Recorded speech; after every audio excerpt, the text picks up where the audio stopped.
I was with you and Ankush, and I was so starstruck, and also it was like the first Zoom interview.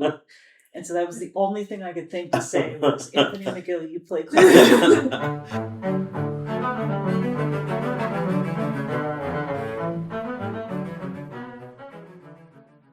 Hi, everyone. Welcome to OSA Backstage. I'm Dani Meyer, and on today's episode, Serena and I are talking with clarinetist Anthony McGill. I don't want to say too much before this episode because I think Anthony says it all, but you should find more of him. You should listen to more of him. You should check out his website. You should go to his Instagram if you're on social media. The man is so thoughtful, and with or without a clarinet in his hands, I could listen to him forever. I think you will enjoy this. Thank you for being here. Enjoy. And if I do anything as stupid as I did the last time I interviewed you, which is start off by saying, Anthony McGill, you play clarinet.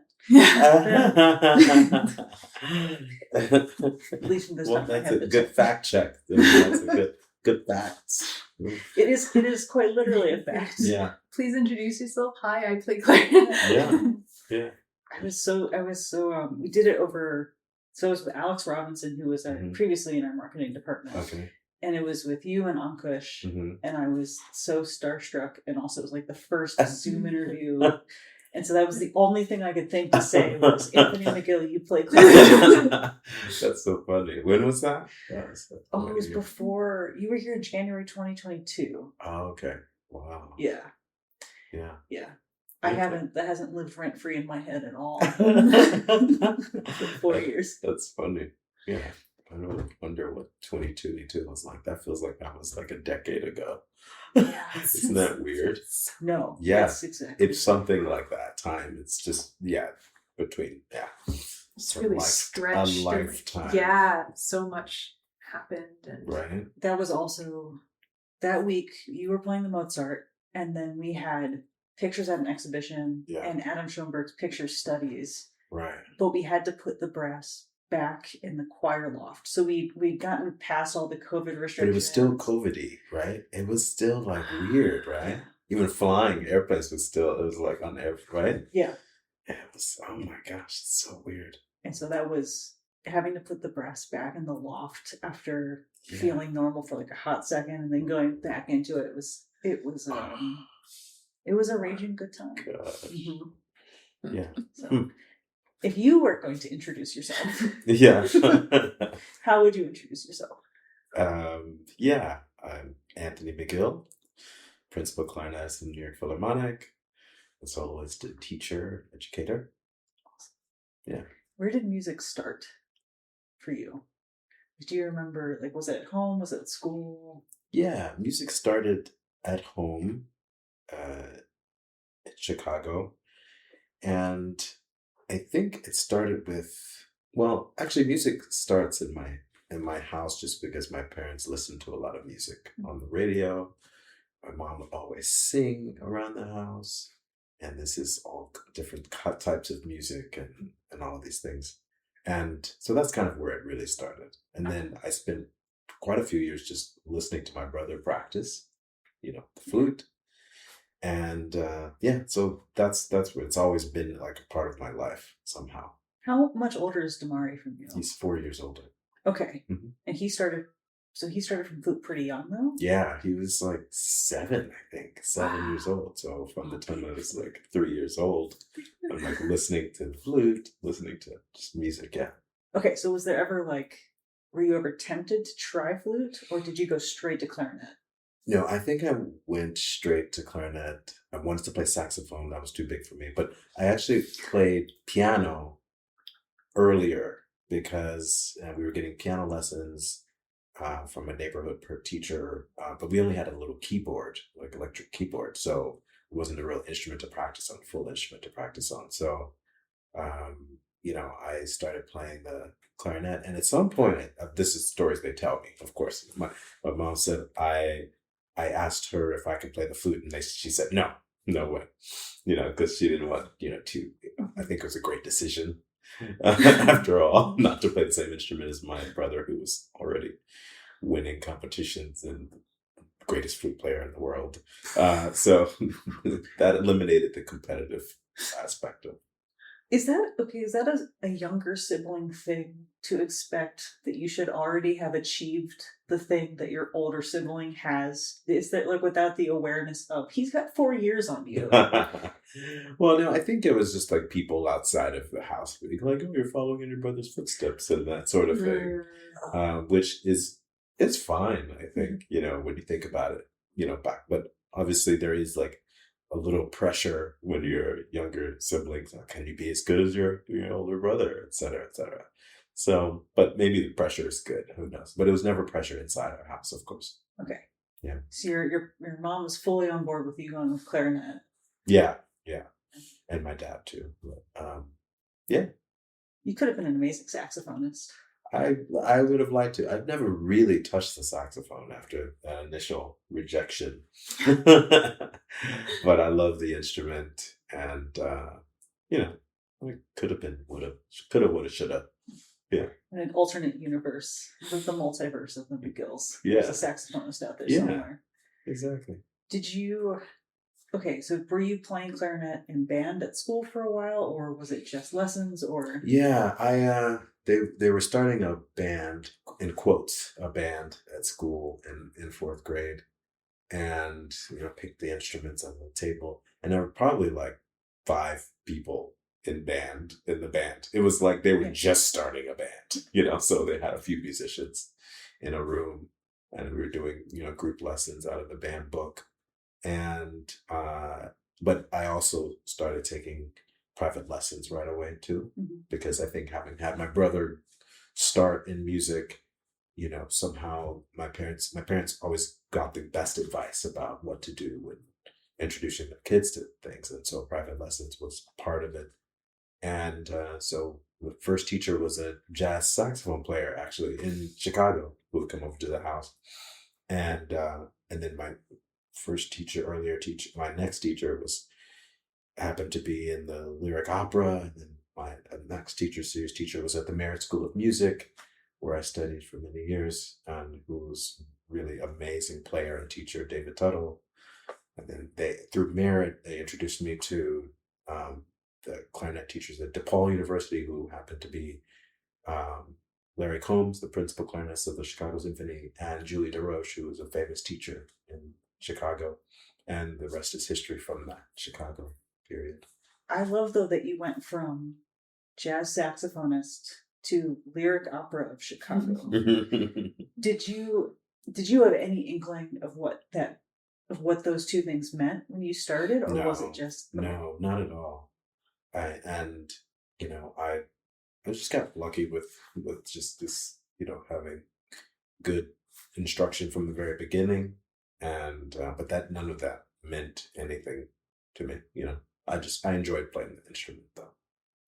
Do you think how they approach you in the instrument, like were they focusing on like, oh, he's at this age and he's at this level, or was there we're going to start introducing you to opera rep, we're going to start introducing you to orchestra rep?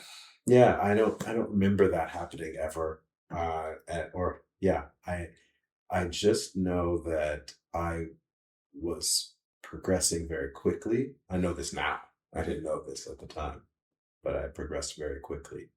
And so that's like I remember playing through, there was this little elementary band book and an elementary method book. And I remember playing through a lot of those pieces very quickly. But there was never a sense of, okay, what you're doing is playing classical music to try to do this thing. There was not that. That wasn't really introduced until, I guess, much later. And maybe my brother had already started to play in different youth orchestras and stuff, so I saw that. And I played in a group very early on that my brother played in called the Chicago Teen Ensemble, which was 6 or 7 or 8 young Black musicians from the Chicago area. And we had a teacher who was the band teacher at my brother's school and my first and second grade school, who was Dr. Elmore, who arranged all of these amazing pieces for this collection of musicians, different instruments all together. We would play around the city in churches and venues all around and I've been playing maybe for a year or two when I've been playing with this group and doing solos. And so, I was like, when I started playing the clarinet, I was already a musician. Yeah. I was in the musical scene because of my brother and stuff. So that was probably the most, so I advanced very quickly with repertoire, after that. Okay. But that you were now as an adult, you look back and like, oh my God. Okay. So they were like a blistering pace. But were you aware then at all that you were getting to do something special, or were people careful to just let you go at the pace that you were dictating? That's interesting. Yeah, I never felt like I was being pushed out of my comfort zone. Mm-hmm. And I had one teacher, my teacher, David Tuttle, I know, was insisting on scales. So I remember that. I don't remember much about my childhood studies, pre, 12, 13, but I remember that. I remember that he was really big on the scales, and we would do them in group lessons. And so I had, and so I was playing, kind of concerti type pieces early on, after not playing clarinet for very long. The reason why I'm so curious is you have that video of you, I think his name is Prince, at the Kaufman Center. Mm. And he can't be more than 9, 10. He's 7. So he's 7 years old. Yeah. And he just looks he's such a cool cucumber dude. And you're playing Match the Phrase. And at the end of the video, he turns. He's like, "What are you doing with your hands?" But there's no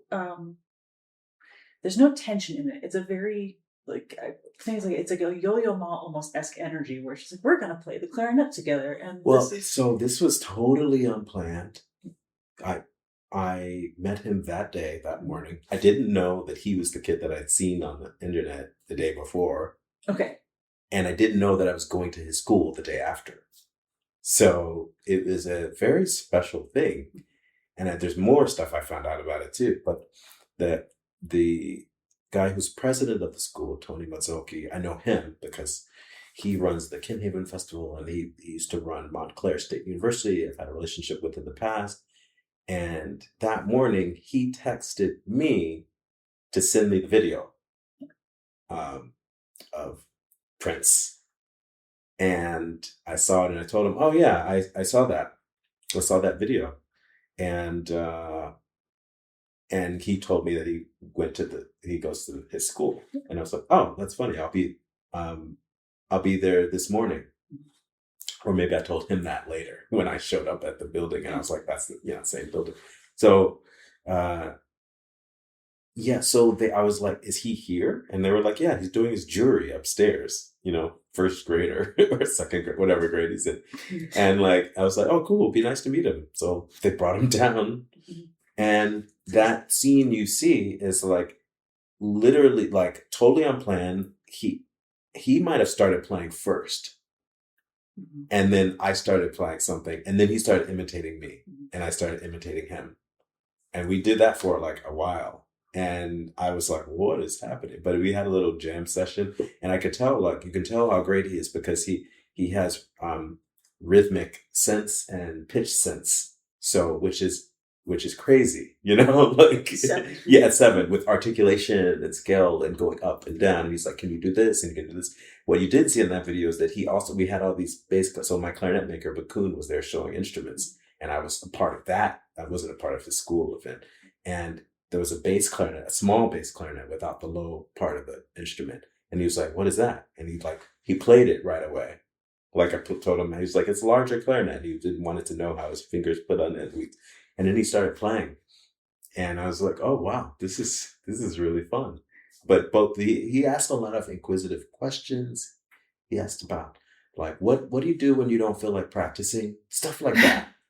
This is him. I mean, it's just but what it didn't tell, this is the first reveal of this, is that I believe it's his mother or guardian or someone like that reached out to me on Instagram the next day.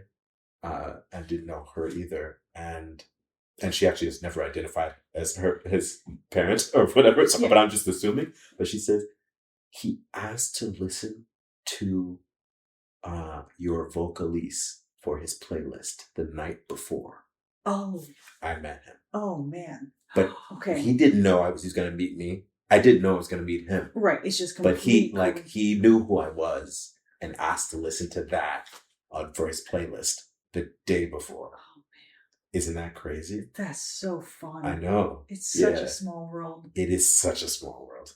And how do you... I'm just imagining one that you had teachers, whether you remember it or not, who were doing the same thing with you. It's like, oh, okay, just be cool. Just be cool. The kid's really good. Just be cool. But with him or any student, any young person that you get to work with, how do you walk that line between, I can see your potential, but I want you to get there in a pace that's comfortable? Yeah, I don't know how you do it. I'll be honest. Like, I think you let them go. I think that's what is cool. And like when they ask you questions about practicing or not, you let them make it sound as easy as possible. That's probably the key, is that, and just I think kids like that, like being honest with them is good.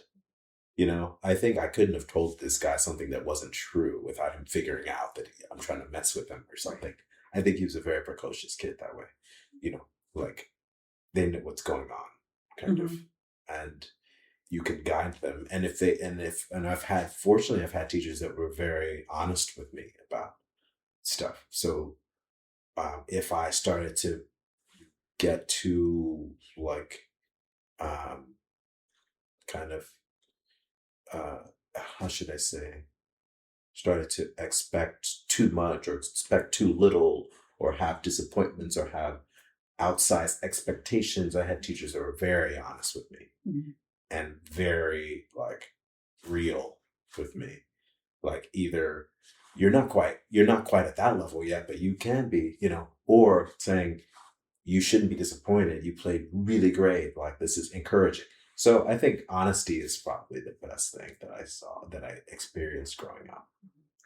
Do you still have those people in your life now, like mentors that you look to for that objectivity? Oh my goodness, objectivity check.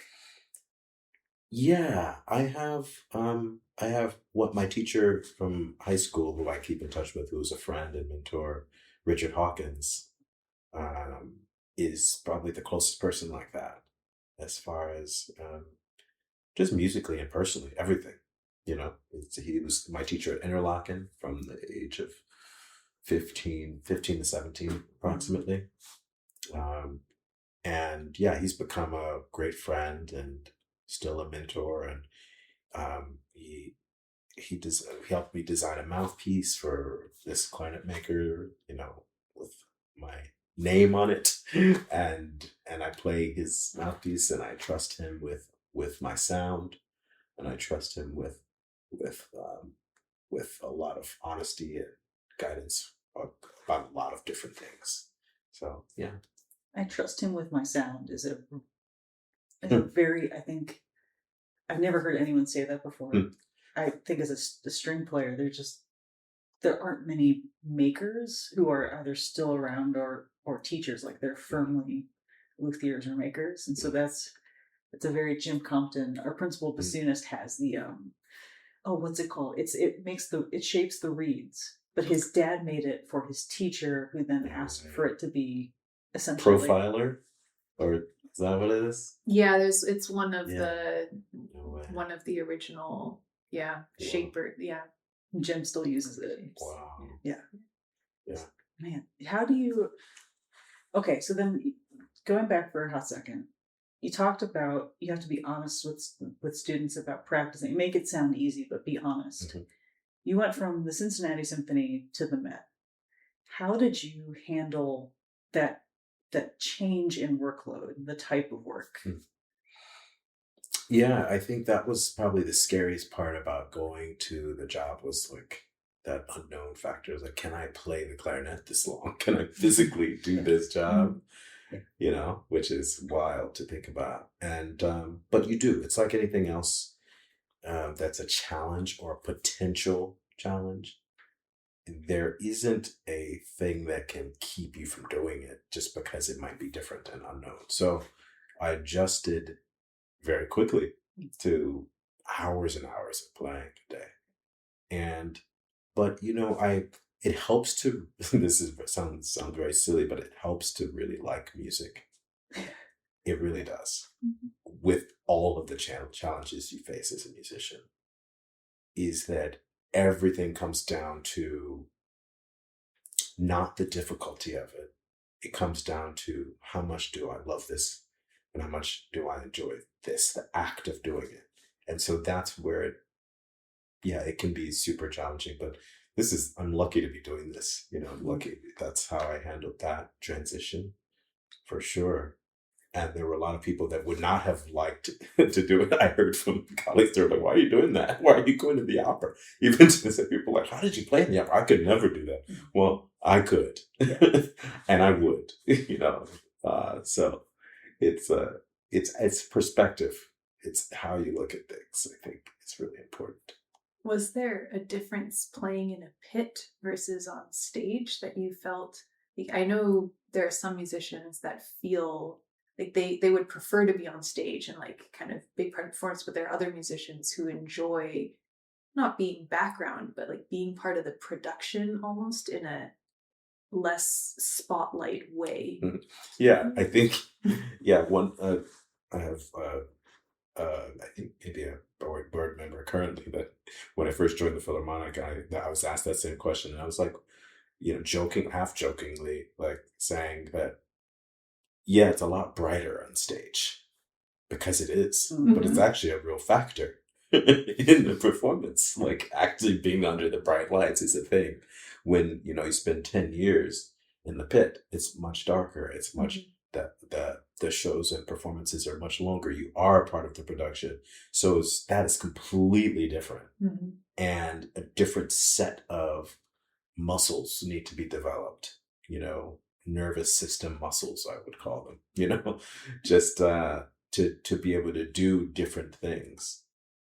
You get your nervous system gets accustomed to whatever you're doing regularly.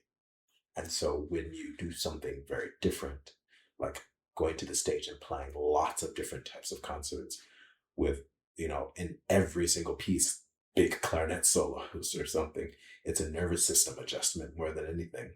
You were talking to Andrew Simon about that. There's that really great interview you have. I think it's his website.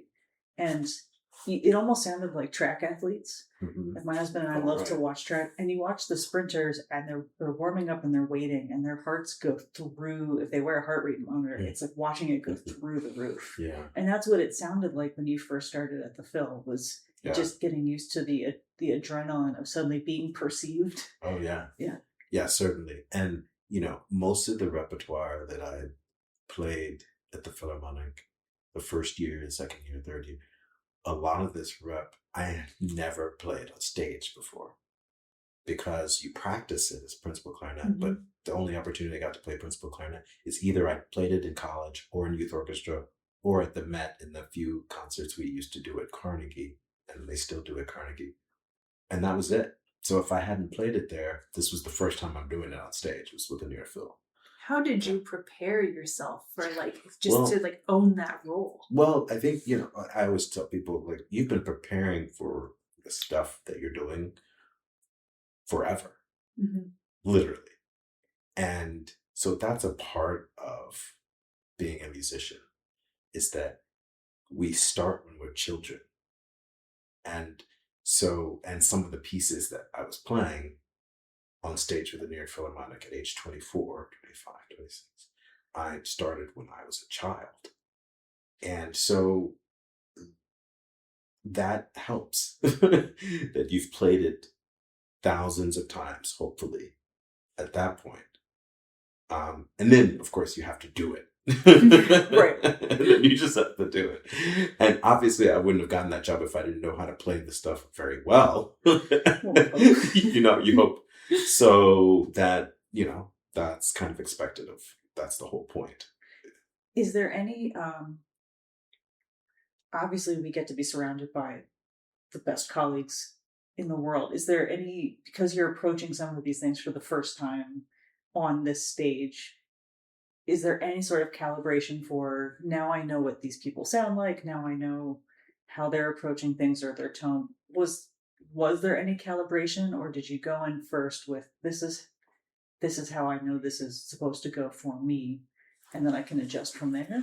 Oh yeah, there's always that. There's always that. That of course you have an idea of what you want to play it like. Of course you have your voice, but part of being a part of an ensemble of any sort, in my opinion, is listening to what's happening around you, and that listening is just becomes a part of your playing, I think.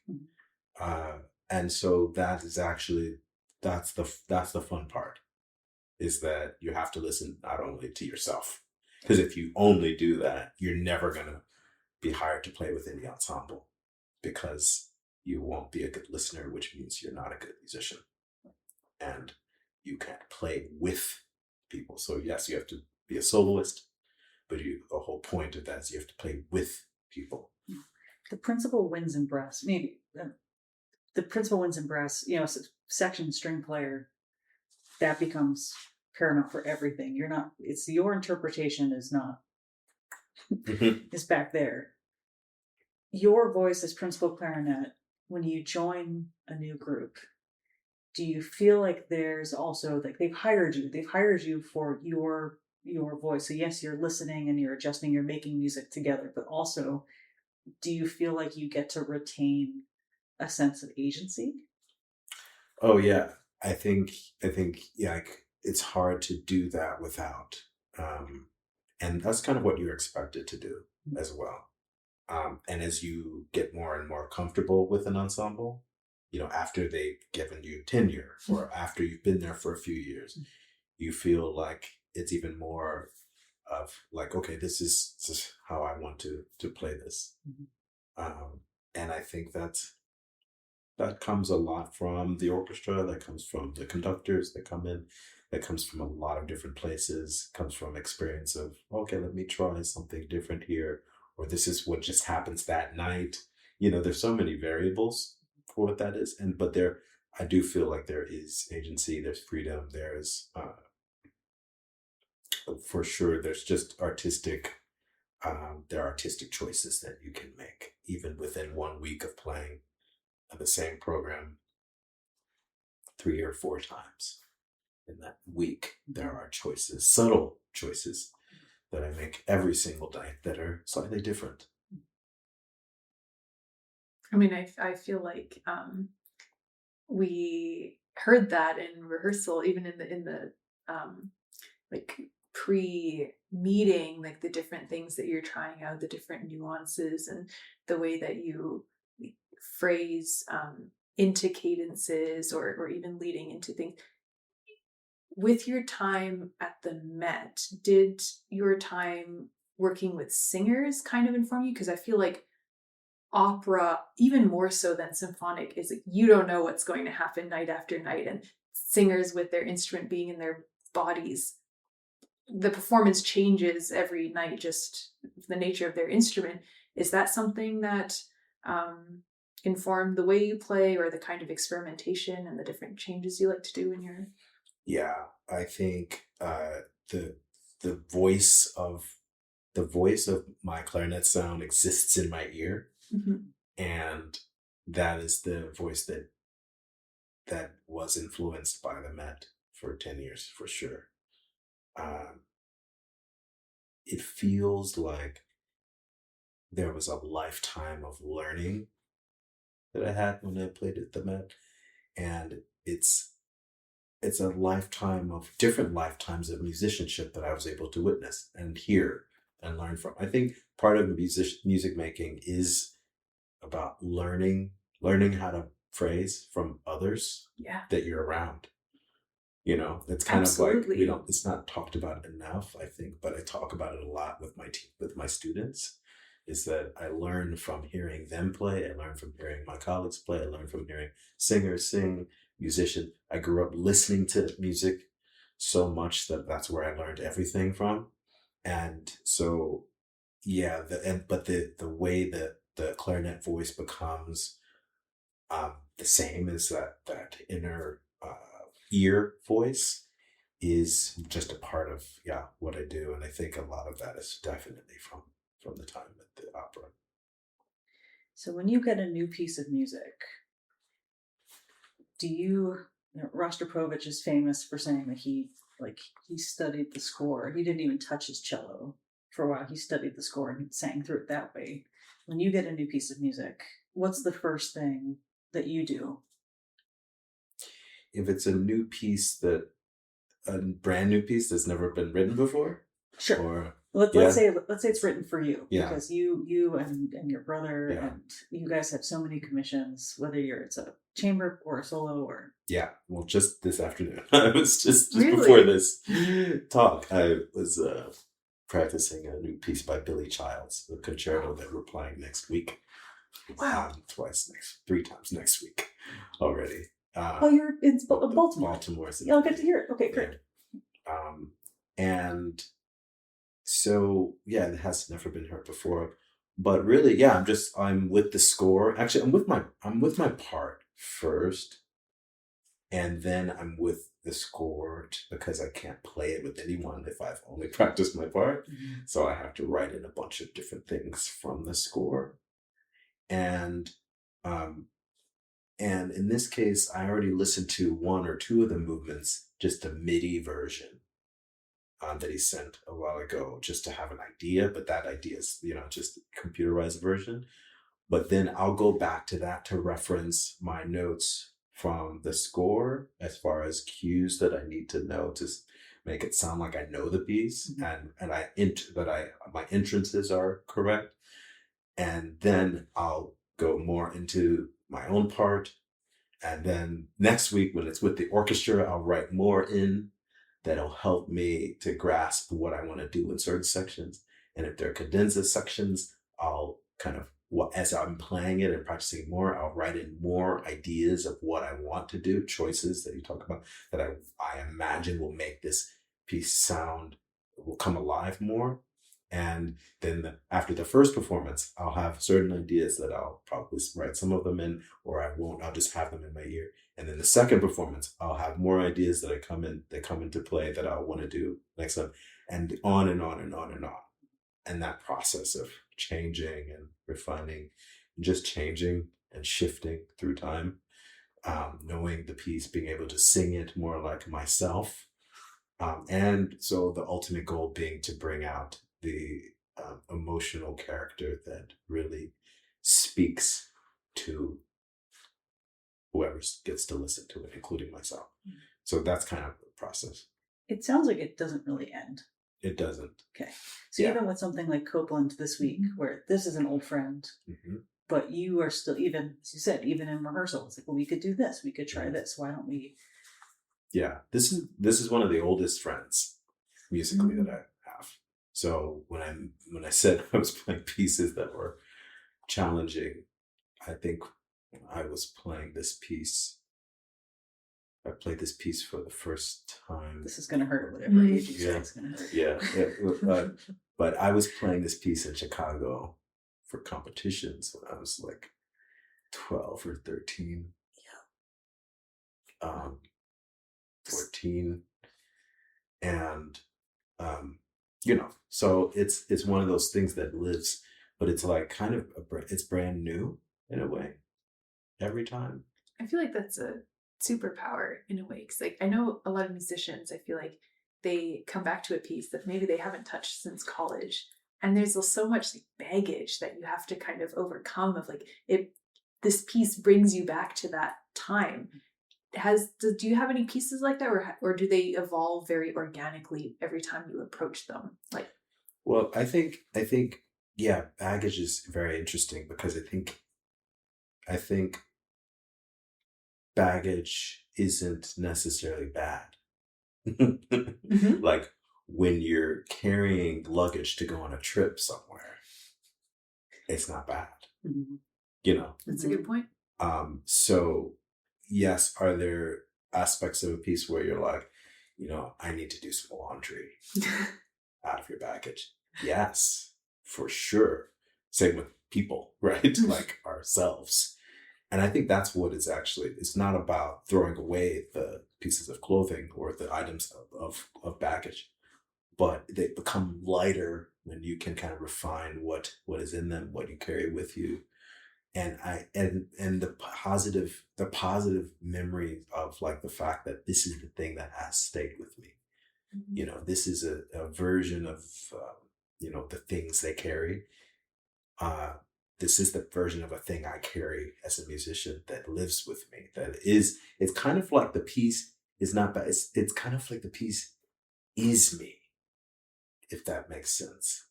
Mhm. Because I started playing, like I said, when I was a child. And so it's not just like a part of my family, like an external piece of something I love, but it's like actually like, because I think of my clarinet and my clarinet voice as a part of me, like who I am, I kind of feel like this piece is kind of a part of who I am. Like, I don't know, Yeah. philosophically, spiritually, whatever that is. It's a perspective shift Mhm. where other people would be like, I've been struggling with this piece since I was 14 years old. It's like, no, this piece has been with me. Mhm. We've been together since I was Yeah. 12, 13, 14. Yeah. You have mentioned your voice, trusting your teacher with your voice, but always coming back to, does this sound like me? Does this sound like my voice, my clarinet voice? You use that in so many different ways as an extension of who you are as a human. So the Take Two Knees, the Equal Justice Initiative, the program that's with Juilliard now, MAP. Mm-hmm. How easy is that, or natural is that for you to do? Did you have people who were doing that before you that you were inspired by, or did that come really naturally? Yeah, I think a lot of the things I do come naturally, just by nature of someone. A lot of these types of things someone did for me, you know, um, and some of them I see. There are very many examples of people that do that kind of stuff for others too. And do I want to have more of that in my life? Yes, for sure. So some of it is probably imitation, and some of it is natural, like mission driven work as a musician who believes that music has a very strong power in the world. Mm-hmm. So and that was given to me and those around me through, like I said, people like first of all, just my parents introducing me and my brothers to music and this thing that we could do in our spare time. Just Barry Elmore at Polk Classical, who was the band teacher, introducing us kids to all these pieces that he could arrange, from Bach to Ellington and all these things, to the school I started at. School I really got more serious about the clarinet in Chicago, the Merit School of Music, when I had been playing maybe a year or two.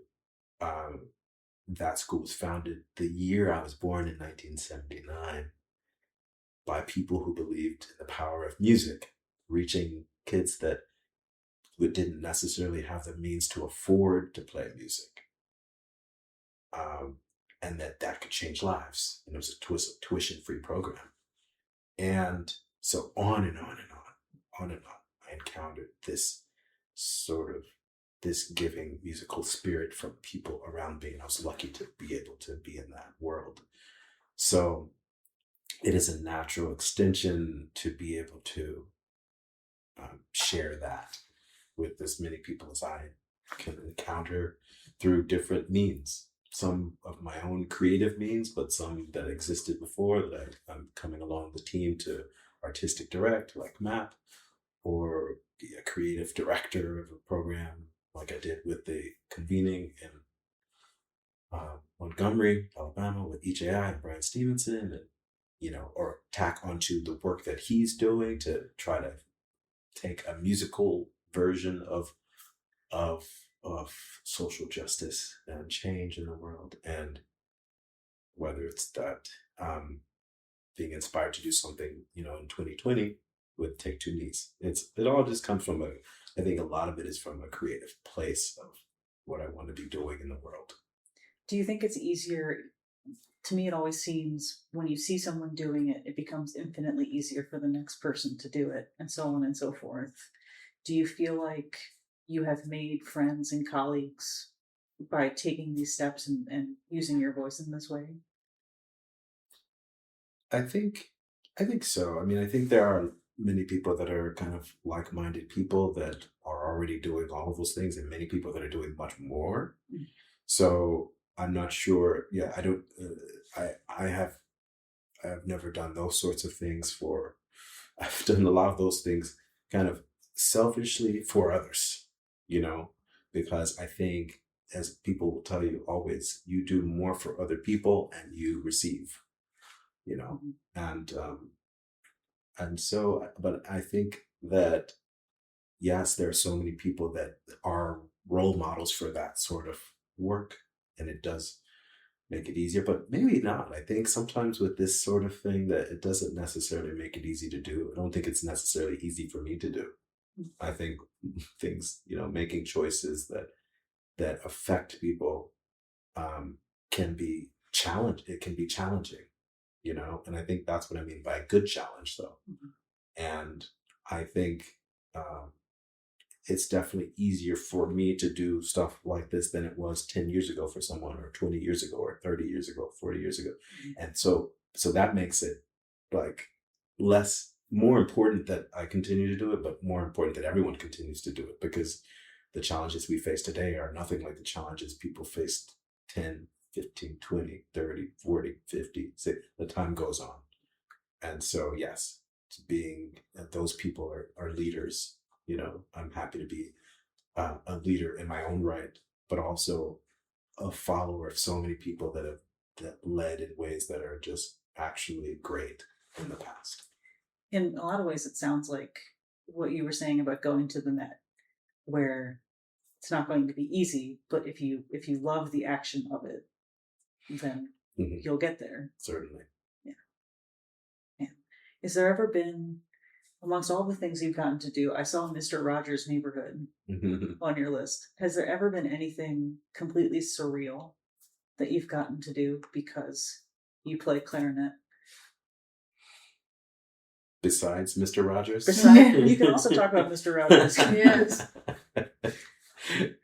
Besides that, I think would be playing on the steps of the Capitol building in 2009, January, when Barack Obama was inaugurated president. That was probably the most surreal thing I've ever done. And it still feels like it's not real, actually. So that's pretty much it. And then, there are many other little things here and there that crop up that I'm like, oh, that's really cool. That would involve a lot of name dropping too. That's really cool. And usually it involves a lot of name dropping, but all of that stuff is from the clarinet, which is really crazy. It's wild. Mm-hmm. Yeah. Has there been maybe this is an adjacent question, but I'm sure you've traveled a lot as because of the clarinet. Has there been a favorite city or place that you've traveled to? Yeah, right now one of the favorite places is Taipei, Taiwan. Yeah, I really like Taipei. That's just one of them, but it's one of my favorites. When you actually have a free moment, like an afternoon off, I don't know if that's ever a thing for you, but if it was, what would you do? Let's see. Well, I had all morning today, and I don't know. What was that like? I just stayed in bed. I watched a couple of Netflix shows. I listened to some music. I practiced a little bit. I surfed on my phone. Like, I did nothing. But that's not an ideal day that you're talking about. That was a necessary day, actually. I went downstairs for breakfast and I ordered in for lunch, and I would play golf. That's kind of what I like to do.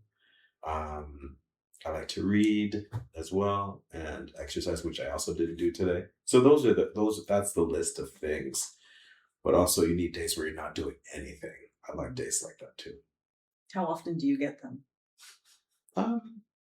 Not full days, but like I said, sometimes a morning free or an afternoon. It only takes a few hours, to kind of regroup and have a little mini vacation. You don't need to go anywhere necessarily. Nice. We just have one last question for you. So you're on stage, you try anything for 30 minutes and there's no consequences. What are you trying? Trying musically, do you mean? What do you mean? You can play any instrument you want, like any instrument you would have liked to try. You can conduct. You can. Some people some people want to do lighting. Some people want to play the laptop. Like we're never gonna let Brett live that down. He wants to play the laptop. For Mason Bates, it was like a Mason Bates piece where you just he said I wanted to play the laptop. Yeah.